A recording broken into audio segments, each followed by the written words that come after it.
Ok, bueno, bienvenidos a una nueva edición de nuestro Café Internacional. Es para nosotros un honor esta mañana presentar al doctor Mauricio Rojas.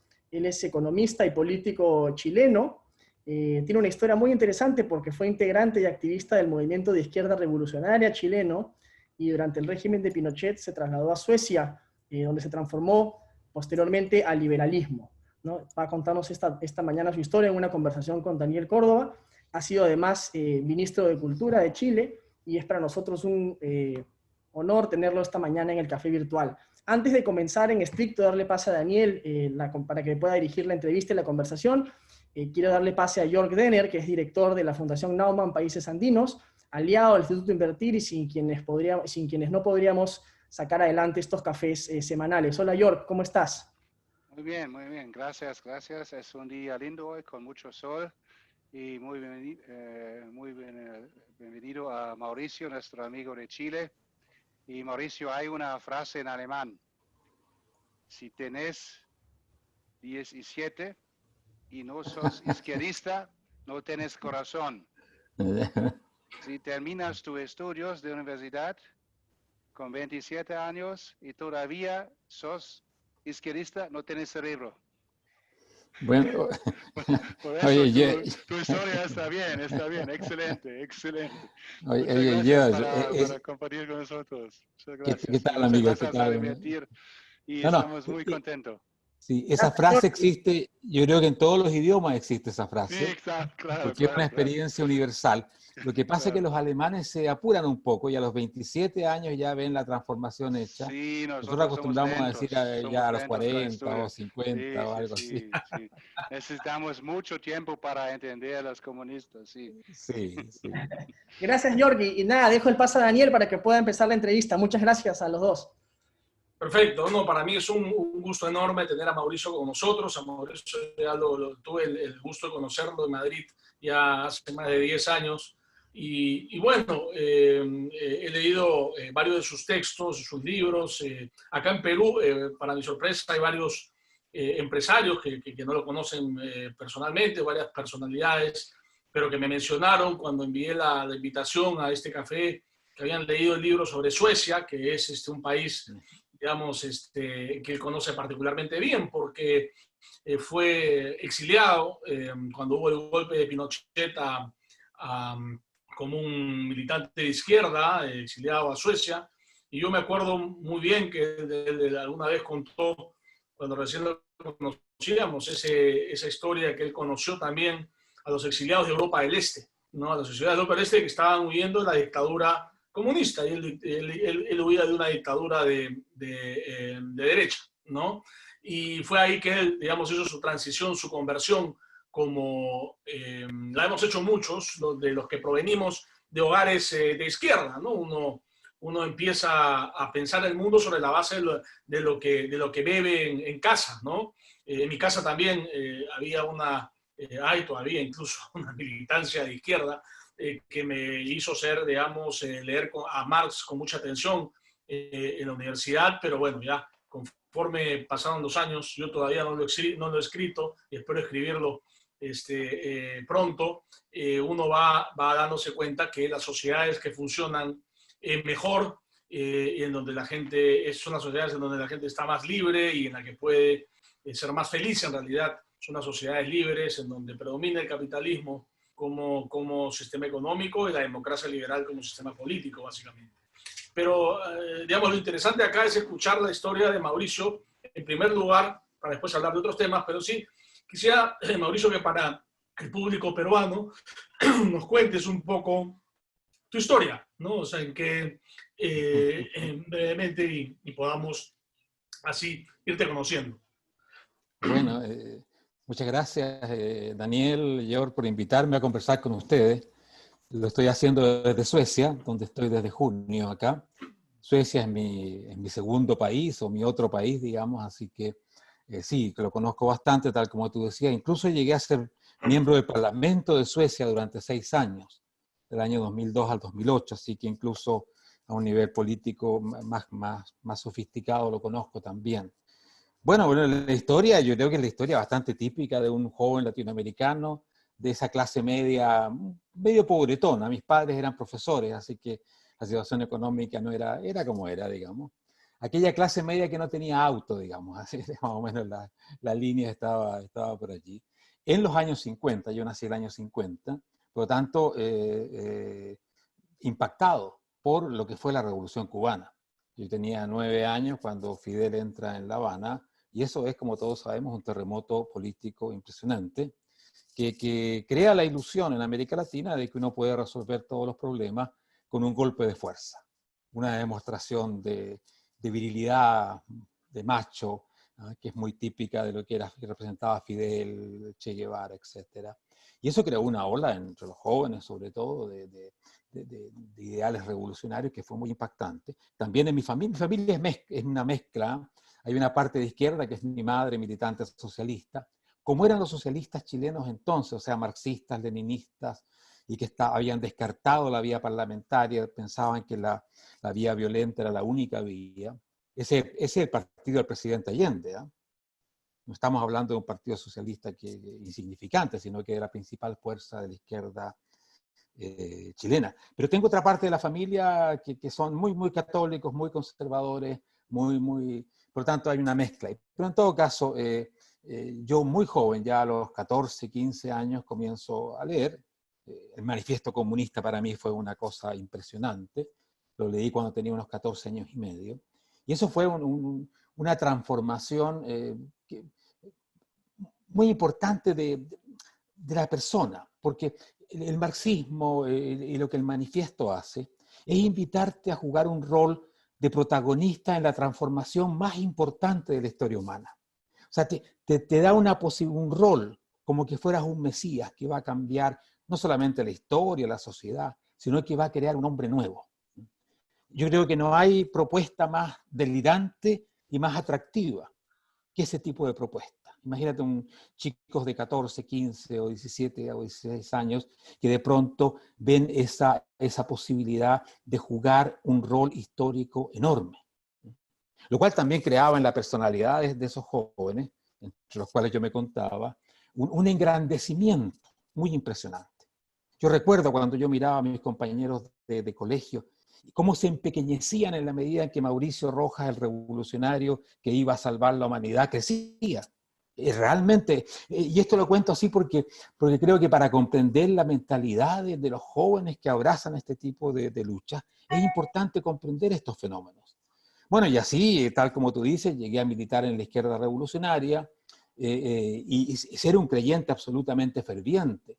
¿Qué quiere decir eso? Que tú estás dispuesto a morir y dispuesto a matar también, ¿no? ¿Por qué? Porque te sientes que estás que lo que estás haciendo es tan grande que cualquier sacrificio, incluso la mentira o el crimen o lo que tú quieras, no tiene ninguna importancia porque estás salvando a la humanidad. Y eso es algo que es propio de todas estas doctrinas como el marxismo u otras que predican el paraíso venidero en la tierra, que justifican cualquier acción en función de ese fin fantástico. Yo cuando doy conferencias... ¿Sí? La pregunta, si te interrumpo para especificarlo sí, ya por supuesto. El marxismo es una religión laica, una religión sin Dios, digamos, o con apóstoles nomás y sin un Dios. O sea, ¿así la definirías tú? Sí, una religión atea. Y las religiones ateas son mucho más peligrosas que las religiones que no son ateas. La verdad es que toda la matriz del pensamiento marxista reproduce la matriz del pensamiento cristiano, ¿no? Pero le da un giro revolucionario, que en vez de poner el cielo más allá, lo ponen más acá. Pero si tú ves la idea de la historia que partimos del jardín del Edén, que en el marxismo es el comunismo primitivo, se pierde y pasamos al valle de lágrimas del cristianismo, que en el marxismo es las sociedades de clases, para llegar finalmente a ese momento de la reconciliación, que es el paraíso más allá en el cristianismo, pero la propuesta del marxismo es que acá en la tierra podemos realizar todo eso. Acá en la tierra podemos convertirnos en un ser distinto de lo que somos. Y la verdad es que todo, o sea, la idea de la revolución es un paralelo completo a la idea del apocalipsis.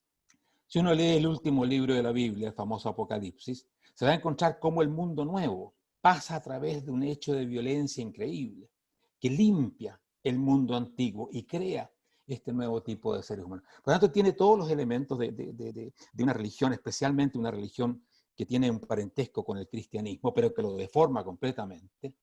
Y es por eso que tiene tanto impacto en sociedades como las nuestras, porque apela a arquetipos que están muy profundamente instaurados en nuestra herencia religiosa, no solamente del cristianismo. O sea, todos los pueblos tienen una idea del cielo, del paraíso, en fin, todas las religiones lo tienen también. Por lo tanto, apelaba a algo que el ser humano, yo creo que tal vez necesita para consolarse ante lo que es la vida terrenal, con sus limitaciones y la muerte finalmente. Y da un sentido de trascendencia. La lucha revolucionaria te proyecta. Tú dejas de ser el individuo pequeño y eres un individuo histórico. Que no importa que mueras, porque mueres en función de esa gran causa histórica. Y a mí lo que después cuando reflexioné sobre esto, lo que yo trataba de entender es cómo se transformaban seres idealistas como yo cuando joven, mi madre, gente muy buena, cómo se transformaban en los peores verdugos y asesinos de la humanidad. O sea, el asesino político, masivo, es lo que a mí me preocupaba, porque yo iba en ese camino. Yo había bebido de ese vino, digamos, que te embriaga y te lleva a ser después un Stalin, o un Pol Pot, o un Mao, o un Lenin, qué sé yo. Entonces me interesó mucho y hice mi tesis doctoral en Suecia sobre estos temas. Profundicé todo lo que más pude en la herencia cristiana a través de lo que eran todas las tendencias llamadas milenaristas, o sea, que predicaban el cielo en la tierra ya en la Edad Media, que siempre terminaron en momentos de gran violencia, cuando trataron de aplicar sus ideas. Y después, cómo surge el marxismo. He estudiado mucho al joven Marx. Tengo un libro del año pasado, justamente sobre cómo se forma el joven Marx y cómo llega a todas estas ideas. Hoy día nos parecen delirantes. Pero lo interesante es que tantos millones de idealistas han estado dispuestos a seguir esto y cómo eso cambió el mundo. Yo lo que quiero llegar a ese punto, ¿no? Porque una cosa era Karl Marx, que él vivió el capitalismo, digamos, industrial en una época en que trabajaban los niños, en donde las jornadas laborales eran terribles, un capitalismo, digamos, mucho menos evolucionado de lo que fue en el siglo XX y ni qué decir del siglo XXI, ¿no? Entonces uno podía entender, digamos, esa proyección o esa aspiración intelectual, digamos, de un filósofo muy sofisticado, porque quien ha leído El Capital sabe perfectamente que Marx no era un intelectual, digamos, muy sólido, ¿no? Sí. Pero, digamos, con esta fantasía, ¿no? Y con esta... entonces, ¿por qué no funcionó? O sea, la segunda pregunta, y después ya para hablar de cómo te diste cuenta, digamos, pero ¿por qué no funcionó? O sea, ¿por qué el socialismo no es viable? Después hablaremos, digamos, por qué gente sigue creyendo en cuando la fórmula se prueba en el siglo XX, básicamente, Claro. ¿no? Y la revolución bolchevique tal vez es la primera, digamos, prueba, digamos, ya contundente y de significado. ¿Por qué no funciona el socialismo real o el comunismo real? ¿Y por qué se convierte necesariamente en una dictadura que genera, además, pobreza?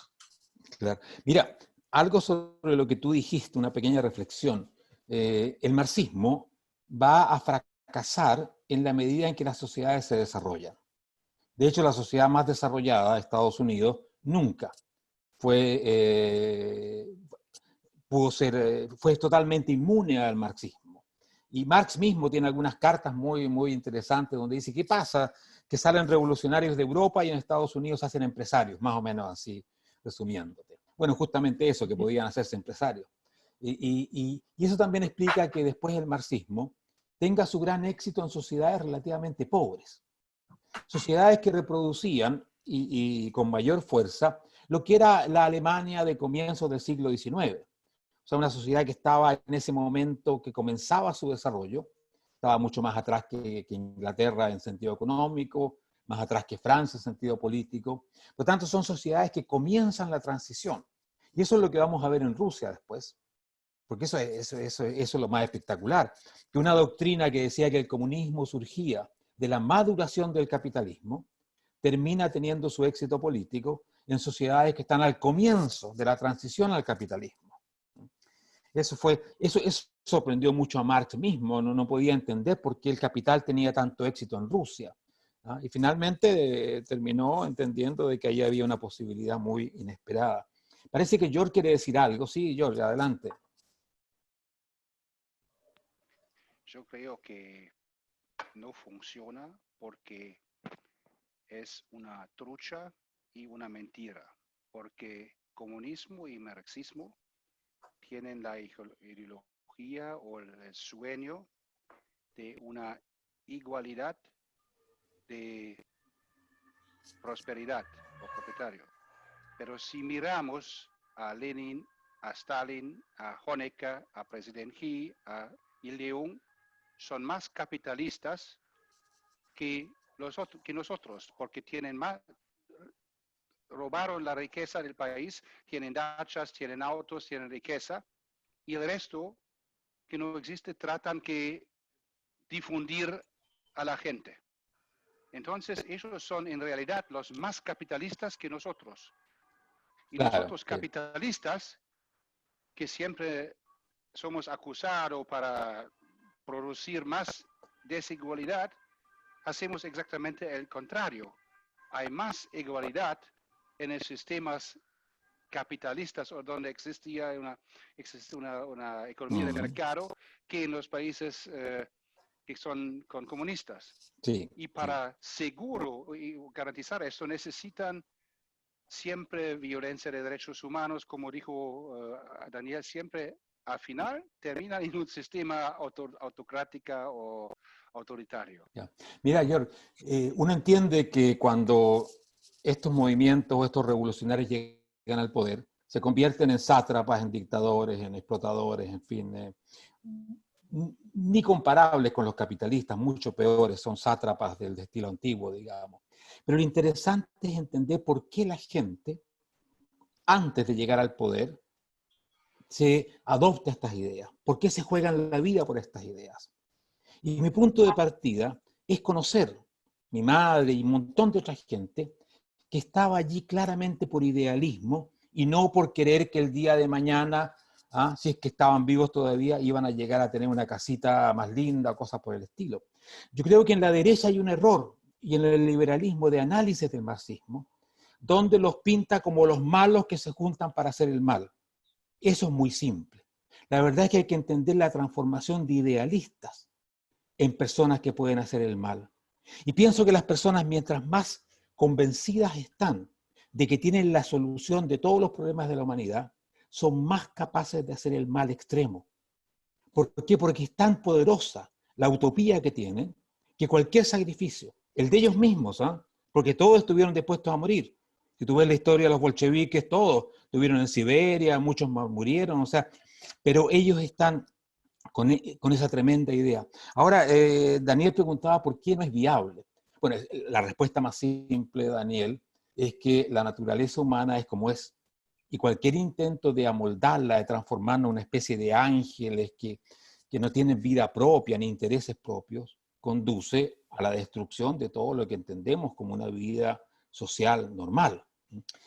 Marx predicaba con mucha fuerza la idea de que en el comunismo la individualidad se disolvía en el colectivo. No había más conflictos. El ser humano y el colectivo formaban una... Es la misma idea del cielo. Yo siempre le pregunto a mis amigos creyentes, imagínense el cielo, les digo yo. ¿Hay propiedad privada en el cielo? No, me dicen, no, por supuesto que no. ¿Hay comercio en el cielo? No, no, ¿cómo se te ocurre? ¿Hay gente egoísta en el cielo? No, no. Bueno, ese es el comunismo, les digo yo. Pero por suerte que el de ustedes está en el cielo y otros trataron de meterlo aquí en la tierra. Eso es después de la vida. Justamente. Por eso que yo no tengo ningún problema con el paraíso. El problema es que esta ideología trató de meterlo en la tierra y trató de transformar al ser humano en algo que el ser humano no puede ser. Y para ello había que reprimir toda su libertad, su voluntad, sus deseos. y transformarlo en una pieza, digamos, mecánica de un sistema. Bueno, los puntos culminantes del marxismo son procesos como la Revolución Cultural China o el tremendo genocidio de Camboya, de Kampuchea, cuando se trata de destruir la historia del ser humano, limpiarlo de todo, para transformarlo en un ser sin historia, en el cual se puede plasmar esta idea del hombre nuevo, el hombre totalmente sin manchas del pasado. También eso explica por qué el marxismo es una idea genocida, porque el marxismo habla directamente de la destrucción del hombre tal como es para crear ese hombre superior. Por eso que los marxistas no tienen ningún problema en eliminar lo que ellos llaman burgueses, pequeños burgueses, en fin, la lista es muy larga. Es propio de todas estas ideologías, el nazismo también, todas las ideologías que predican una especie de reino milenario, ¿no?, sea basado en la raza, en la clase o en la religión, terminan purgando, exterminando masivamente a quienes no comparten eso. Después hay argumentos económicos por qué no funciona el socialismo, ¿no?, que son tremendamente importantes también. O sea, la destrucción de la capacidad innovativa del ser humano, que es propia del colectivismo, es una fuente indudable de retroceso económico. Así que hay muchas razones, pero yo creo que la razón de fondo está en... ¿sí? Sí, Daniel, ahí justamente quería hacer el punto sobre lo que dijiste tú y lo que ha dicho George, ¿no? Porque, claro, cuando se confrontan ideas, y yo que he pasado de un lado al otro en una transición muy parecida, digamos, mandando las distancias a la que tuviste tú, intelectualmente muy parecida a la que Mario Vargas Llosa también tuvo, y Carlos Sabino y tantos amigos, digamos, de la red liberal que nos vemos de vez en cuando y que algunos de nosotros venimos del otro lado, es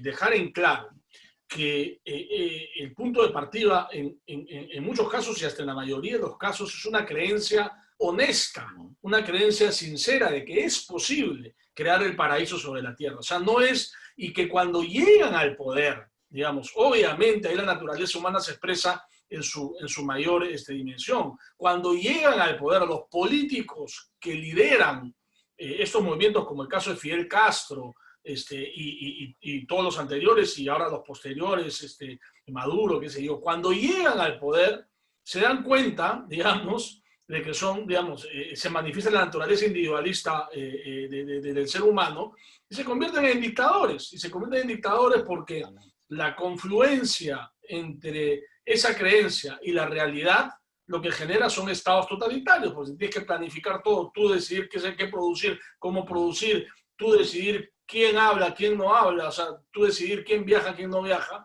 te conviertes ipso facto en un dictador y empiezas a percibir los beneficios de ser un dictador. O sea, te conviertes en un millonario, Evo Morales, y todo lo demás, ¿no? Pero sí es importante, yo creo, hacer el punto acerca de la existencia de gente de izquierda que cree en la posibilidad, en que es posible y que esté en contra de la desigualdad y le molesta la desigualdad y qué sé yo, y quiere terminar con esa desigualdad mando militar, ¿no?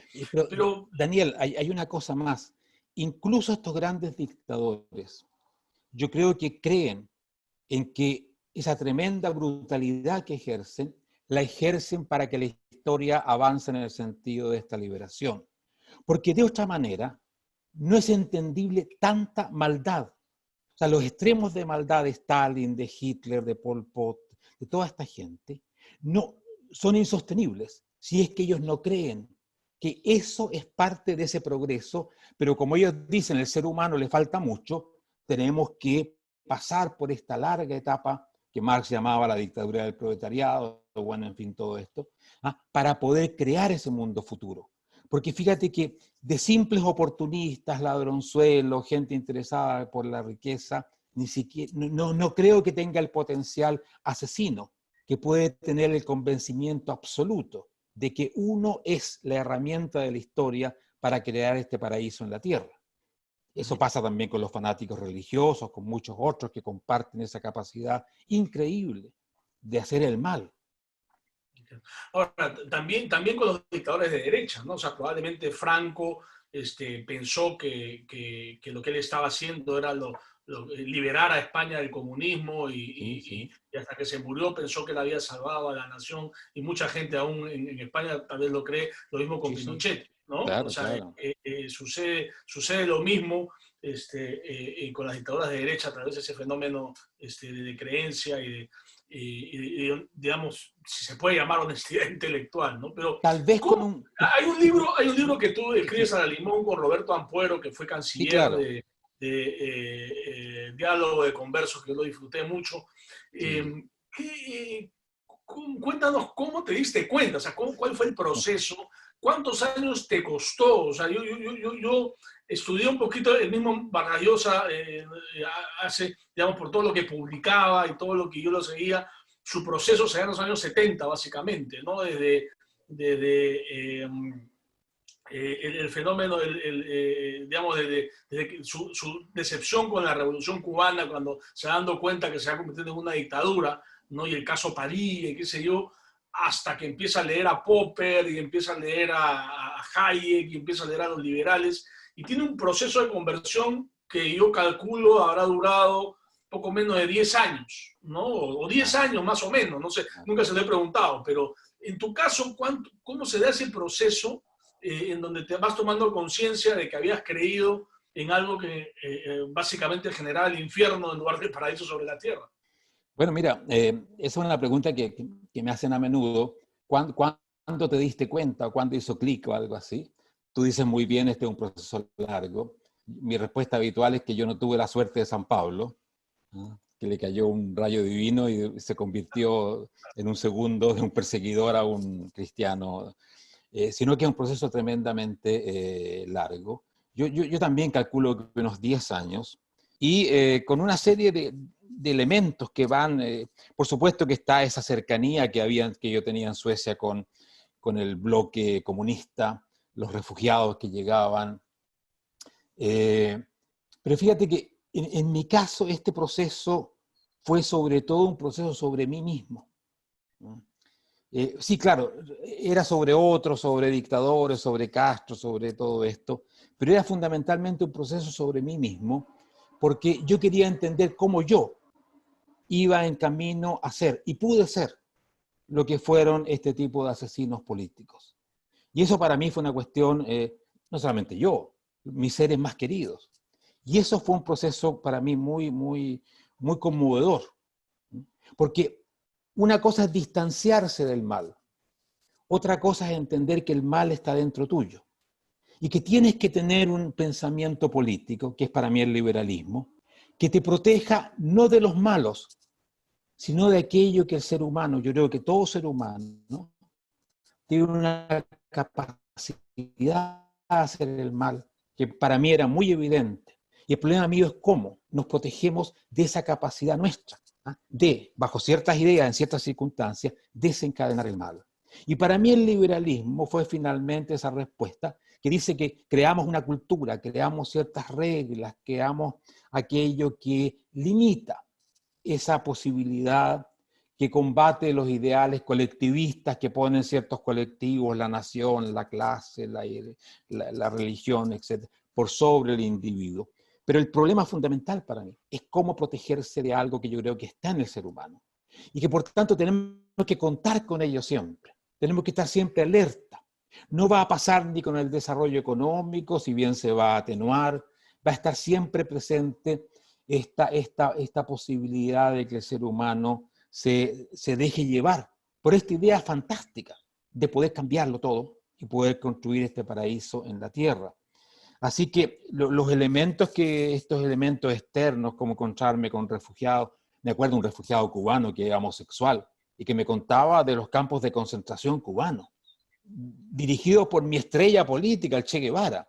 Imagínate el cortocircuito, de pronto un tipo que lo único que tenía de malo era ser homosexual, que había estado en un campo de concentración, o una rusa que se había enamorado de un occidental, lo cual era motivo de persecución. O sea, realmente encontré casos tremendamente golpeantes. Además, el elemento básico de que, estudiando un poquito la historia, tú ves que cada vez que esas ideas que yo tenía se han aplicado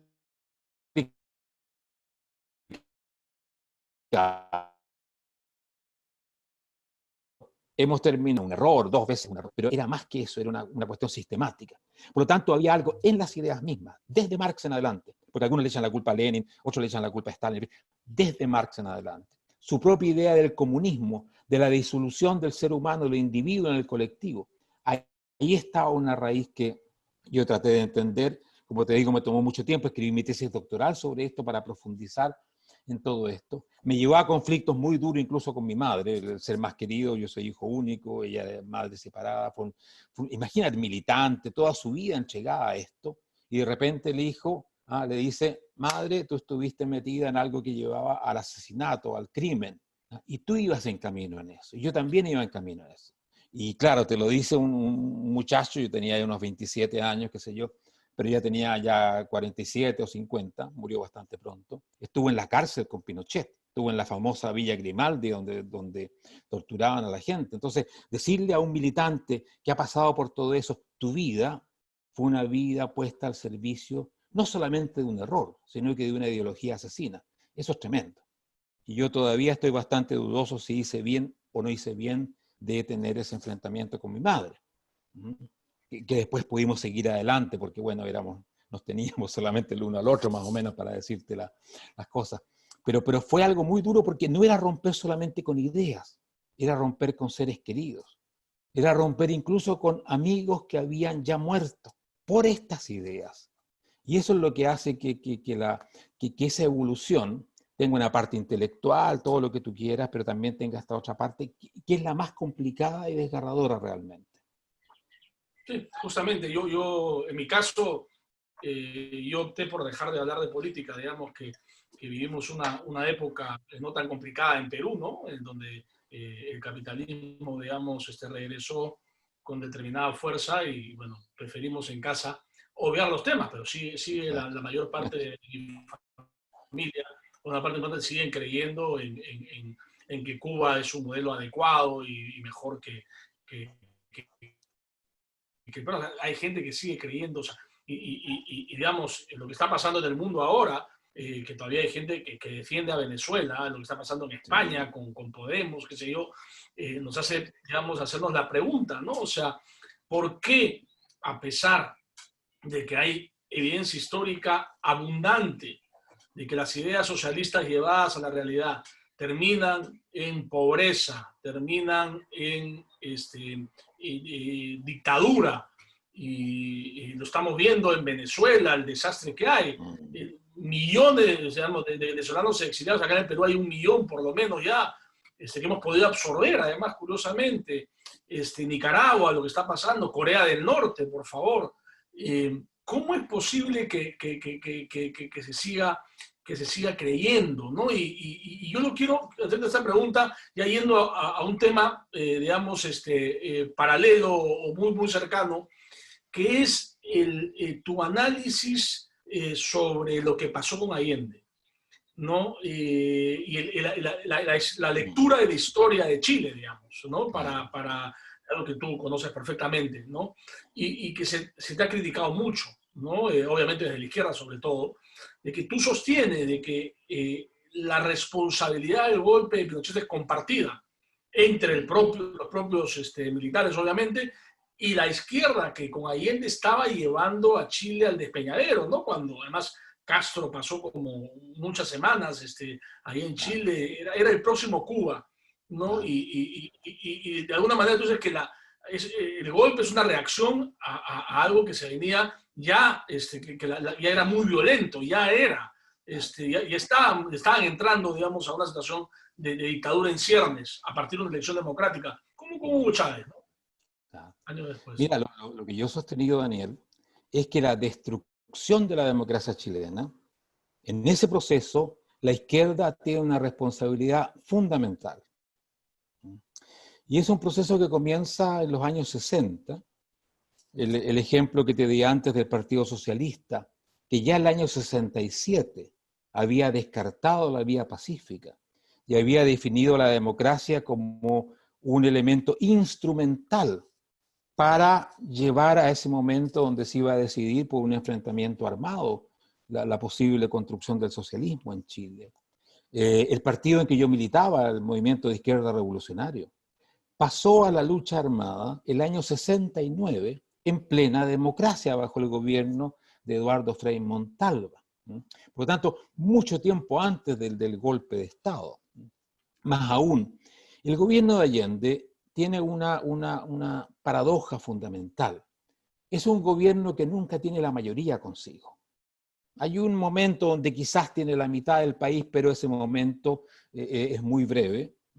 En la última elección democrática que hubo en marzo del año 73, el gobierno obtuvo un poco más del 40%, pero la oposición, y ya era una oposición muy militante, más del 50%. Y lo increíble es que se persiste en la idea de transformar revolucionariamente a Chile cuando la mayoría no está de acuerdo con ello. Por lo tanto, el proceso mismo, en su esencia, era antidemocrático, porque estaba violentando lo que era evidentemente la voluntad mayoritaria del pueblo chileno, tratando de imponer una transformación socialista que evidentemente la mayoría no quería. Por lo tanto, todo ese proceso, y después hay muchos más detalles, o sea, el gobierno de Allende... ¿Podrías dar algunos ejemplos que ilustren lo que estaba haciendo Allende en ese momento que violentaba la democracia? Bueno, el hecho fundamental que violenta la democracia es querer imponer una transformación completa del país cuando no tienes la mayoría. Piensa tú que Allende fue elegido con un 36 o 37% de los votos. Uh-huh. E incluso en la elección, como te decía, del año 73, está en minoría. Y ese es un elemento fundamental. Después hay un uso de la legalidad misma, que fue totalmente atentatorio. No solamente contra la idea de un consenso, de cierta armonía, sino contra la legalidad misma. Se llamaron resquicios legales en Chile. Pero, por ejemplo, hubo expropiaciones, hubo controles de precios. Por supuesto, imagínate, para la expropiación de muchas empresas se usó un decreto de una república socialista del año 32 en Chile, que quedó allí y nadie se había dado cuenta que seguía existiendo ese decreto, que permitía prácticamente que un grupo de activistas creara un conflicto en una empresa y eso ya le daba un motivo al Estado para intervenir esa empresa. Eso hizo que el programa de Allende, el programa de la Unidad Popular, como se llamaba el bloque político de Allende, que tenía una serie de medidas limitadas de socialización de los bancos, de una cantidad de empresas grandes, de importante socialización, finalmente fuera completamente desbordado, tanto por los movimientos sociales como por el propio gobierno, muy conducido por el Partido Socialista, que tenía una política absolutamente demencial de enfrentamiento, hablando de que Chile se convertiría en un Vietnam, realmente una cosa delirante, como después se pudo comprobar, porque no hubo nada que pareciera ni siquiera una mínima guerra. La izquierda hablaba mucho, pero tenía muy poca capacidad militar, como se mostró el día del golpe. O sea, piensa tú que el 11 de septiembre hay unos 34, 35 muertos en Chile, no más que eso. Si hubiera habido una capacidad militar de respuesta, tendríamos una situación muy distinta. Por lo tanto, en la destrucción, y no solamente la destrucción jurídica de la democracia o política, sino cómo se fue contaminando el ambiente político en Chile desde los años 60. Y este fue un proceso muy rápido. Todavía a comienzos de los años 60, los presidentes en Chile, un famoso presidente llamado Alessandri, de derecha, caminaba por la calle incluso sin guardaespaldas. 8 años después, 6 años después, Chile estaba en una especie de guerra civil mental. Y eso es lo que hay que entender. Porque se llega a las verdaderas guerras civiles, a los muertos en la calle, cuando hay un largo proceso de desquiciamiento, donde un pueblo termina dividido en 2 ejércitos enfrentados mentalmente, dispuestos a eliminarse uno a los otros. Eso es lo que pasó en Chile. Y cuando tú llegas a eso, cualquier salida es mala. El golpe de Estado, la guerra civil, lo que tú quieras. Porque ya tenemos un país que está dividido de esa manera. Y la democracia no puede existir cuando no hay amistad cívica. Si la democracia no existe cuando la mitad del país ve a la otra mitad como enemigos que tienes que exterminar. Lamentablemente yo veo hoy día en Chile tendencias de ese tipo. Una polarización, una enemistad, una violencia tremendamente preocupantes. Por lo tanto, la tesis que yo he sostenido y sigo sosteniendo es que la izquierda tiene una gran responsabilidad en la destrucción de la democracia, que la izquierda trató de muchas maneras de evitar ponerla sobre la mesa. Porque lógicamente que es mucho más fácil decir somos las víctimas absolutas, cosa que sin duda lo fueron y no justifica en absoluto ninguna de las brutalidades que hizo el gobierno dictatorial de Pinochet, ninguna. ¿Ah? Pero otra cosa es eliminar la historia, porque los procesos tienen historia. Y en la historia estamos todos metidos, como en este caso. Y los que descartaron la legalidad en Chile primero fueron los partidos radicales de izquierda. No el Partido Comunista, que en ese momento estaba, como siempre, dirigido por la Unión Soviética en realidad, y tenían la tesis de la coexistencia pacífica y habían entendido que en América Latina no se podía repetir una Cuba. Pero los socialistas, nosotros los miristas, teníamos un pensamiento absolutamente delirante y terminó como terminó. Justamente a propósito de la situación actual, ¿cómo explicar la situación actual? Yo quiero que me permitas ponerlo en el ámbito de la civilización del espectáculo, ¿no? Porque ahora la polarización existente ahora tiene mucho que ver con la posverdad, con la forma en que se manejan las noticias, etcétera. Y permítame decirte eso, porque tú fuiste víctima cuando te nombraron ministro de la Cultura de esto que pasó, y yo fui víctima de algo parecido cuando me nombraron ministro de la Producción y salí a los 20 y tantos días, porque filtraron un video donde yo negociaba con un sindicato y sacaron un fragmento, lo que era totalmente ilegal, obviamente, y para decir que yo había negociado la cabeza de un viceministro, cosa que parcialmente era cierto y que no tenía nada de malo. En tu caso, lo que hicieron fue releer un fragmento de tus conversaciones con Ampuero y sacarlo de contexto, y al final Piñera tuvo que solicitarte la renuncia como a mí Vizcarra, digamos. ¿Qué está pasando? O sea, ¿cómo es, o sea, la prensa ha tomado, digamos, la posverdad ha tomado el poder para justamente que pasen estas cosas, digamos, con gente, o sea, yo estoy seguro que usted ha hecho un papel extraordinario como ministro de Cultura de Chile. ¿Por qué pasa ¿Cuál es tu interpretación acerca de la lectura que está haciendo de la historia, que tiene que ver con estos temas también, ¿no? Con el manejo del debate político de la coyuntura? Mira, algo sobre lo que es menos importante, que es lo que pasó conmigo. Bueno, cuando uno lo mira retrospectivamente, uno dice, era una locura. Nombrarme a mí como ministro de Cultura, y la cultura, tú sabes, el sector de cultura, y todos los apoyos del Estado están absolutamente capturados por la izquierda.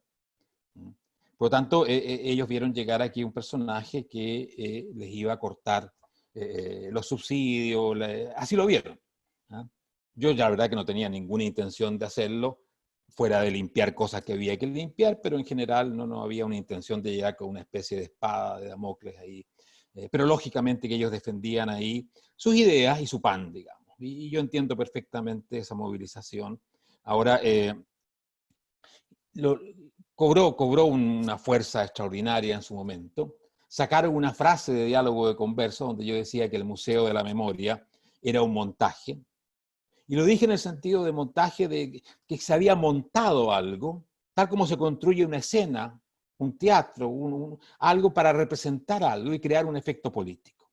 Y lo creaba perfectamente, que era un efecto de, se parte del silencio, de la no explicación de cómo se llega al 11 de septiembre, ¿no? Y después viene la tremenda brutalidad de los militares, ¿no? Por lo tanto, el efecto que produce en el espectador, en el que va a ver el museo, es atontarlo, queda abrumado por la violencia que ve allí, pero no entiende, no puede entender. O sea, es un museo que traiciona la esencia de un museo, que es dar alguna idea de por qué las cosas ocurren. Aquí fue todo lo contrario y era indudablemente el efecto buscado. Pero en fin, ahora, ¿qué ha pasado en Chile?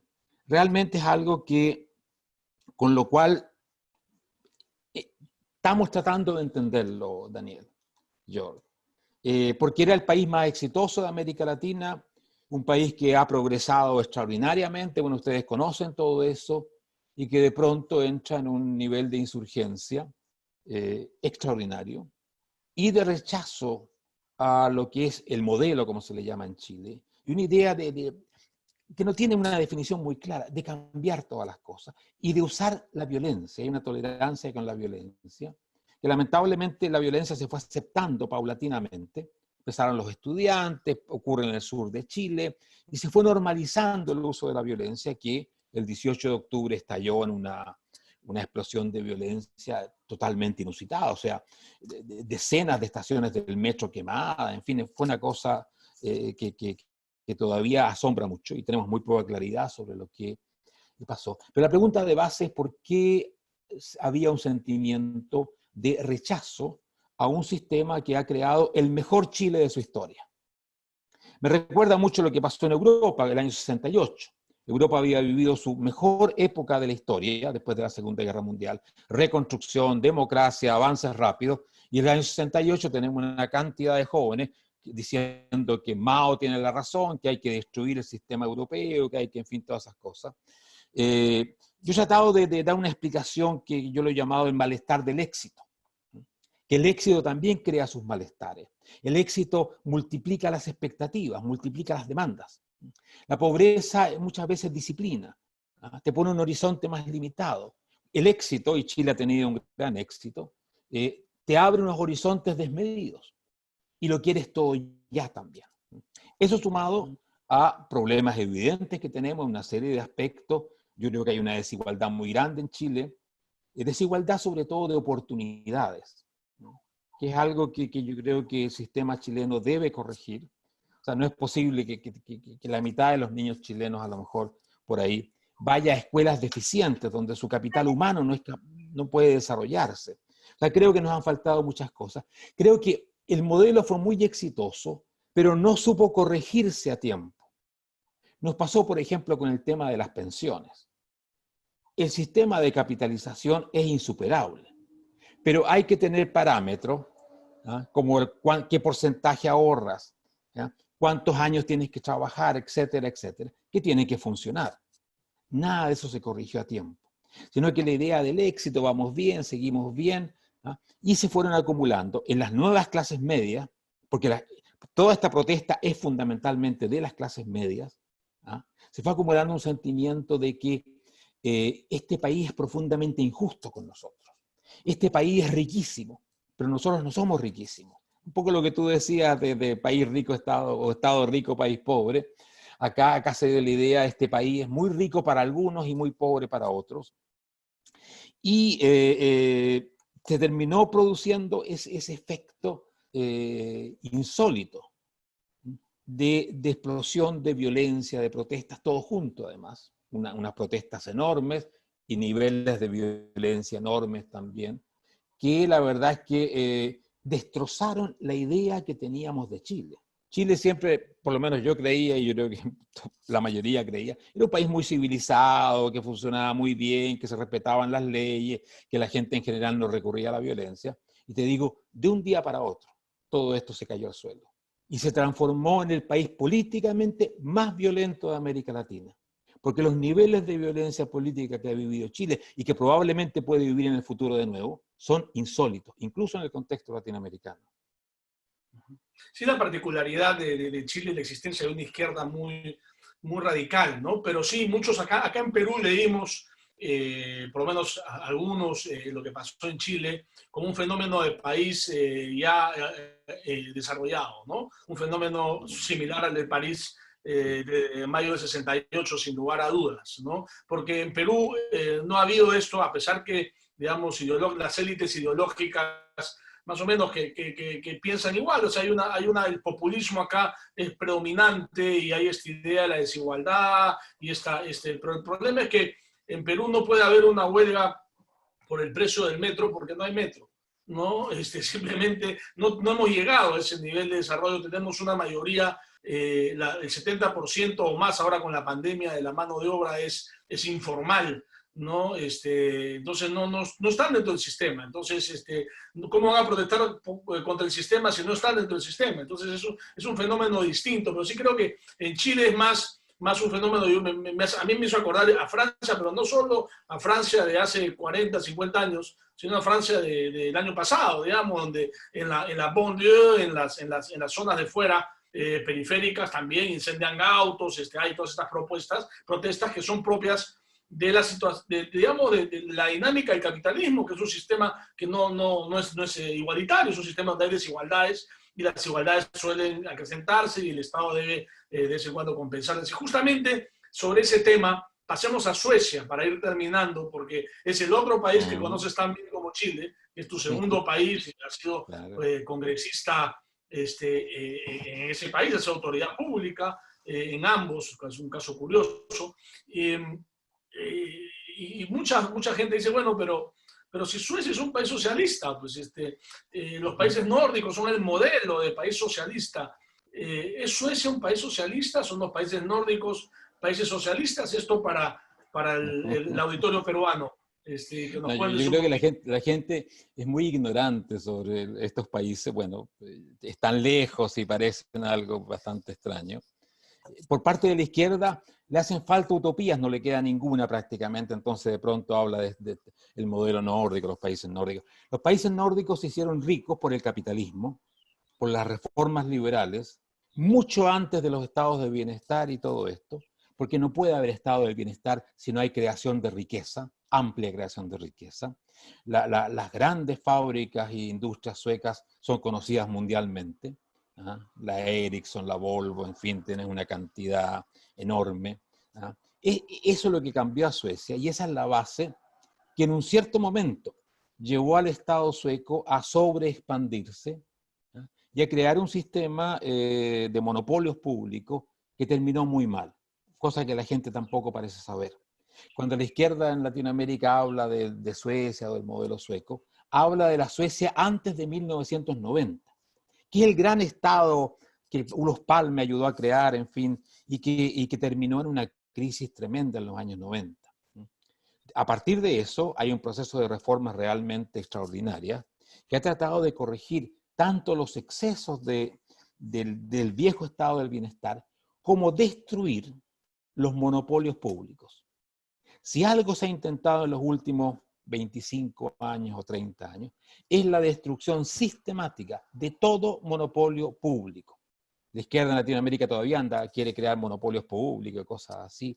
Mira, antes de los 90, los monopolios públicos de la televisión, los correos, los transportes, en fin, las telecomunicaciones, eran muchísimos. Fuera de la educación, la salud y los cuidados.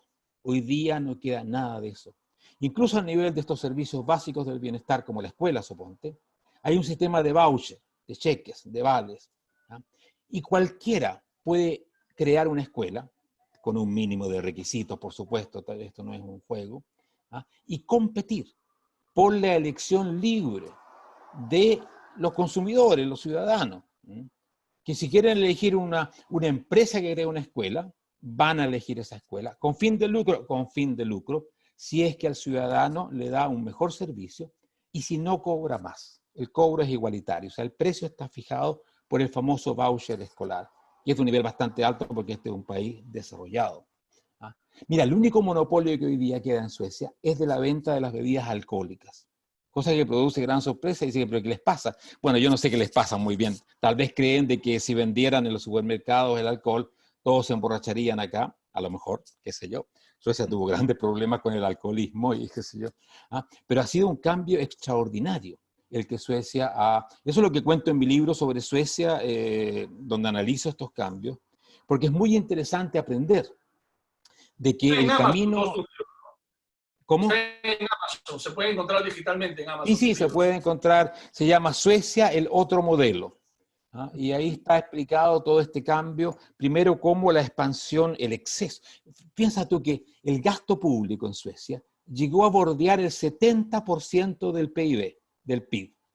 Es el récord mundial en tiempos de paz. O sea, 2/3 partes de la riqueza del país pasaban por el gasto público. Tú te imaginas lo que eso significa. esto incluso ya, esto en la crisis de los 90, pero antes está en el 65%, algo así. Y eso creó una vulnerabilidad extraordinaria. Porque si aparecía una crisis económica, por ejemplo, como apareció en los 90, y crecía el desempleo, el gasto público se disparaba, porque el Estado de Bienestar había prometido tremendos beneficios, ¿sí? Y no podía seguir subiendo la tributación, ya estaba en niveles del 50% o más. ¿Sí? Y eso fue lo que ocurrió. Vino un remesón económico, aumento del desempleo, y el gasto público se dispara, como te digo, llegando casi al 70%. Y el año 93, Suecia tenía un déficit del 11% del PIB. Un sueco dijo, somos un país bananero.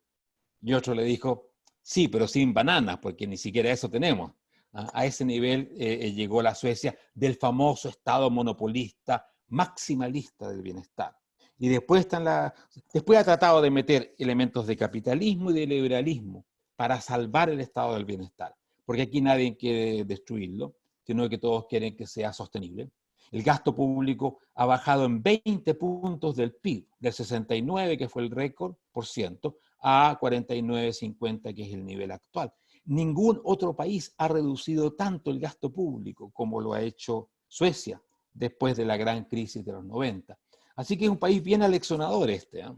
Sí, ahora, justamente terminemos sobre la experiencia sueca con la pandemia, ¿no? Que fue muy, muy rescatada en los debates y sigue hablándose de ello, ¿no? O sea, Suecia fue el paradigma de la libertad, digamos, junto con Uruguay de repente, ¿no? Otros países, curiosamente, en donde digamos, se minimizaron las medidas represivas, se optó por una cuarentena más voluntaria, o ciertas medidas, ciertamente, no, digamos, prohibieron reuniones de más de 50 personas, me parece, o un número parecido, algunas medidas sí restrictivas, pero en general se optó por informar a la población y apelar a la responsabilidad individual. Primero, confírmanos que esto no es producto de la posverdad de nadie. Y segundo, ¿qué resultados ha tenido y cuál es tu evaluación sobre este experimento en realidad? Porque todos hemos tenido que experimentar. En Perú se optó por lo más represivo y hemos tenido los peores resultados sanitarios y los peores resultados económicos. O sea, somos el peor país en ese tema. En el caso de Suecia, ¿cómo evalúas tú? Y en general, porque yo te sigo en Twitter y tus comentarios sobre Chile eran muy favorables y no era precisamente el modelo sueco. ¿Cómo evalúas tú el manejo, la gestión de la pandemia en general en el mundo, ¿no? Los modelos. Suecia ha sido excepcional, sin duda. A mí me gusta bastante el modelo uruguayo, pero hay unas diferencias fundamentales. Uruguay inmediatamente le dio una seriedad tremenda al asunto. Cerró las escuelas, por ejemplo, cerró el país también, cosas que nunca hizo Suecia. Incluso padres que tienen el corona tienen que seguir mandando a sus hijos a la escuela si no tienen ellos mismos síntomas comprobados de corona. Creo que es un caso bastante extraordinario. Las guarderías han seguido funcionando, en fin, todo eso. No está muy clara cuál ha sido la idea, hay muchas ideas. No destruir la economía, por ejemplo, o alcanzar rápidamente lo que es más probable, una inmunidad colectiva, cosa que hoy día se discute mucho. En todo caso, aquí nunca se han usado mascarillas, aquí nunca han habido cuarentenas, digamos, ni toques de queda, ni nada por el estilo. Realmente tú te sientes que estás en un país de otro mundo. Es un choque muy grande cuando llegas de afuera acá. Ahora el resultado, esa es una cuestión. Si tú comparas con los países con los que puedes comparar, que son los demás países nórdicos, porque no puedes comparar con España, con Italia, por miles de razones, digamos. Primero por la concentración demográfica y otras cosas así. Pero si tú comparas con los países nórdicos, que sí tomaron medidas muy duras, Noruega, Dinamarca, Finlandia, el resultado sueco es muy malo. La mortalidad sueca es 11 veces mayor que la mortalidad noruega. Y el impacto económico es mayor en Suecia que en Noruega, que en Dinamarca, que en Finlandia, que son 3 países que adoptaron medidas bastante duras, de cuarentena, en fin, todo eso. Por lo tanto, ahora, ¿por qué, a pesar de no haber restringido tanto la vida política, social, económica, la economía ha sido bastante golpeada en Suecia? Porque es un país tremendamente exportador. Suecia exporta la mitad del PIB. Y del sector industrial, el sector, la mayor parte va hacia afuera. Por lo tanto, un mundo que entra en recesión o en problemas va a golpear a Suecia de todas maneras. Ahora, y que esto sea un ejemplo de libertad ciudadana es bastante discutible. La verdad es que los ciudadanos suecos hicieron lo que el Estado les dijo, como siempre lo hacen. Si el Estado les hubiese dicho pónganse mascarillas y no salgan de la casa, se ponen mascarillas y no salen de la casa. Porque este es un pueblo que cree en su Estado, confía en sus técnicos, y ni siquiera cuando veían que el país del lado, con el cual siempre se comparan, son los pueblos más hermanos, tenía una situación mucho más ventajosa, ni siquiera entonces se puso en cuestión realmente. Ni siquiera hoy día hay una discusión sobre el uso de la mascarilla. Ni siquiera el gobierno ha estado de acuerdo en que en el transporte público se use la mascarilla. Entonces le dice, pero mira, si todo el mundo lo hace, puede que no sea la solución del problema, pero algo ayuda. No, se resiste a eso. Hoy día ya es una cuestión casi de amor propio, diría yo, porque es un poco extremo. En el metro, en los buses, tú podrías perfectamente decir, oye, pónganse la mascarilla después de todo.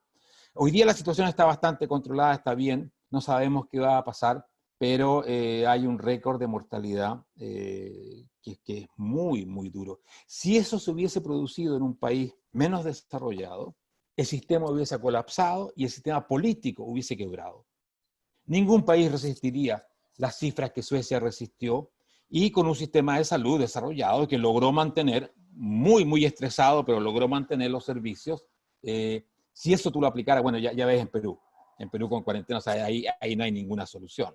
En Chile la cosa ha sido bastante complicada, como tú sabrás también, a pesar de que Chile tiene recursos económicos para meter mucho dinero para subsidiar a la gente, a los pobres. Así todo ha sido una situación muy, muy complicada. Pero lo de Suecia es, lamentablemente, cuánto me gustaría que hubiese resultado. O sea, que la gente pudiera andar tranquila y libre por las calles, los niños en las guarderías, todo, como que no hubiera pandemia y los resultados no fueran malos. Pero sería irresponsable calificar de buenos resultados que son realmente un desastre. Bueno, sí, es una gran lección. Pues. Bueno, Mauricio, podríamos quedarnos horas conversando contigo, ha sido súper interesante. Sí. Te agradecemos muchísimo que a estas horas de la noche en Suecia te hayas conectado con nosotros. Y nada, mucha suerte en tus siguientes emprendimientos o en tus siguientes trabajos. Y espero que podamos verte acá en Perú cuando organicemos nuestro próximo congreso de economía política. Claro. Y haya desaparecido esta pandemia, ya se haya podido controlar en el mundo, ¿no? Que nos ha dado una sorpresa a la vida a todos mayúscula. Muchas gracias, George, por acompañarnos y nada, gracias, nos estaremos viendo en el próximo.